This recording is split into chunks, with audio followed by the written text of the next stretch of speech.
Hello అందరికీ welcome to శ్రీవాణీస్ kitchen. ఈరోజు మన కిచెన్లో చేసుకోబోయే రెసిపీ వచ్చేసి వడ. ఇలా మనం టిఫిన్లోకైనా స్నాక్స్లోకైనా చేసుకోవచ్చు. ఈరోజు నేను పర్ఫెక్ట్ వడ రెసిపీ అయితే చూపించబోతున్నాను. వీడియోని స్కిప్ చేయకుండా కంప్లీట్గా చూడండి అండ్ మీరు కూడా ఇంట్లో ట్రై చేయండి. అండ్ దీనికోసం నేను 2 కప్స్ ఆఫ్ మినపప్పు తీసుకున్నాను అండ్ రాత్రంతా సోక్ చేసి పెట్టుకున్నాను.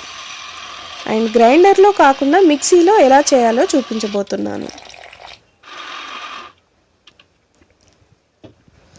ఈ కన్సిస్టెన్సీలో మీరు బ్యాటర్ని పట్టుకోండి. మరీ జారుగా కాకుండా ఇలా పట్టుకోండి. వడలు అనేవి పర్ఫెక్ట్గా వస్తాయి.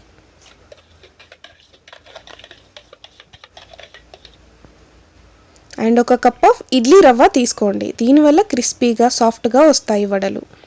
అండ్ చాప్ చేసి పెట్టుకున్న అల్లం and 2 to 3 chillies and spring onion and 1 onion తీసుకోండి. అండ్ తగినంత ఉప్పు అండ్ 1 స్పూన్ ఆఫ్ జీలకర్ర తీసుకోండి. అండ్ ఇది చట్నీ కోసం పల్లీలు అండ్ గ్రీన్ చిల్లీస్, జీలకర్ర, వెల్లుల్లి, పుట్నాల పప్పు, తగినంత ఉప్పు అండ్ వాటర్ వేసుకొని మంచిగా మిక్సీ పెట్టేసుకోండి. అండ్ ఇప్పుడు తాలింపు కోసం ఎండుమిర్చి, పోపు దినుసులు అన్నీ వేసి కరివేపాకు, ఇంగువ కూడా వేసుకొని చిటికెడంత ఉప్పు కూడా వేసుకొని ఇలా ఫ్రై అయ్యాక మనం చేసి పెట్టుకున్న బ్యాటర్ని ఇందులోకి యాడ్ చేసుకుందాం. అండ్ తప్పకుండా ఈ చట్నీ అయితే మీ ఇంట్లో ట్రై చేయండి. టేస్ట్ అయితే సూపర్గా వస్తుంది. అండ్ ఇప్పుడు మనం వడలు చేసుకోవడం కోసం కడాయిలో ఆయిల్ యాడ్ చేసుకుందాం. అండ్ నేను చెప్పే ఈ టిప్ అయితే బిగినర్స్కి చాలా యూజ్ అవుతుంది. ఒక ప్లాస్టిక్ కవర్ని తడి చేసి ఇలా మన చేతిని కూడా తడి చేసుకొని ఇలా వడల్లాగా ఒత్తుకొని చేసుకోవాలి. ఇలా అయితే మీకు ఈజీగా చేసుకోవచ్చు. ఇక్కడ చూసారు కదా క్రిస్పీగా ఎలా వస్తున్నాయో. అండ్ నెక్స్ట్ నేను ఇవి చేత్తో వేసుకుంటున్నాను.